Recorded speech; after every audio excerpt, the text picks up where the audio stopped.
तो बच्चों, कैसे आप सब लोग। आज हम डिस्कस करेंगे क्लास 12 फिजिक्स का रे ऑप्टिक्स, जो कि मोस्ट इंपॉर्टेंट हमारा टॉपिक है। टोटल इंटरनल रिफ्लेक्शन, इसको शॉर्ट फॉर्म में TIR के नाम से भी जानते हैं, जो कि ये बोर्ड एग्जाम में पूछा ही जाता है।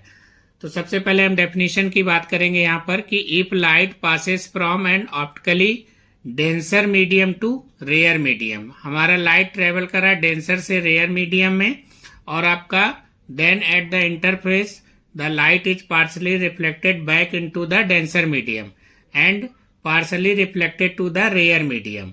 The reflection is called the internal reflection. तो इसको यहाँ पर internal reflection बोलते हैं. The whole of the incident light can be made to be reflected back into the denser medium. तो अब यहाँ पर आपका एक ये डायग्राम दिया है, तो इससे हम ये चीज यहाँ पर समझेंगे डेफिनेशन में कि क्या यहाँ पर शो कर रहा है। तो ये आपका रेयर मीडियम है और ये हमारा यहाँ पर डेंसर मीडियम है। ये आपका एयर वाटर इंटरफेरेंस आपको दिया गया है। ये आपका यहाँ पर होल लाइट, इसको अपन लोग बोल सकते हैं कि होल लाइट यहाँ पर क्या हो रहा है, रिफ्लेक्ट हो रहा है डेंसर मीडियम से। ये कहाँ जा रहा है, आपका रेयर मीडियम में। तो वही यहाँ पर वर्ड लिखा हुआ the whole of the incident light, इसको आप टोटल लाइट भी बोल सकते हैं कि टोटल लाइट यहाँ पर क्या हो रहा है, रिफ्लेक्ट हो रहा है।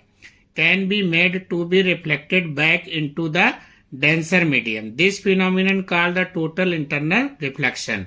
इसको यहाँ पर टोटल इंटरनल रिफ्लेक्शन बोला गया है। तो आपको यहाँ पर एक रे वन दिया है, तो यहाँ पर स्मॉल एंगल बनना है। तो उस कंडीशन में ये आपका आई जो दिया है इंसिडेंट एंगल है, और ये IC यहाँ पर हमारा क्या है, क्रिटिकल एंगल है। तो यहाँ पर ये क्या है, लेस देन हो रहा है, तो ये बड़ा है और ये क्या है, छोटा है। यहाँ पर हमारा क्या है, इक्वल कंडीशन में ये आपका 90 डिग्री दिखा रहा है यहाँ पर।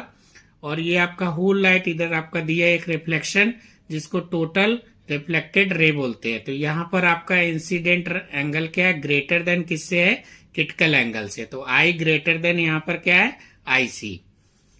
इसके बाद में यहाँ पर आपसे जो है एक रिलेशन बिटवीन पूछा जाता है क्रिटिकल एंगल और रिफ्रैक्टिव इंडेक्स के बीच में। तो देखिए यहाँ पर दिया है अकॉर्डिंग टू स्नेल्स लॉ। तो स्नेल्स लॉ आप पढ़े होगे, mu equal to sine i upon sine r होता है। तो यहाँ पर रिफ्रैक्टिव इंडेक्स क्या है, सेकेंड मीडियम से फर्स्ट मीडियम दिया है, यानी कि डेंसर मीडियम से किसमें, रेयर मीडियम। तो इसी को आपको 2 और 1 बोला गया है।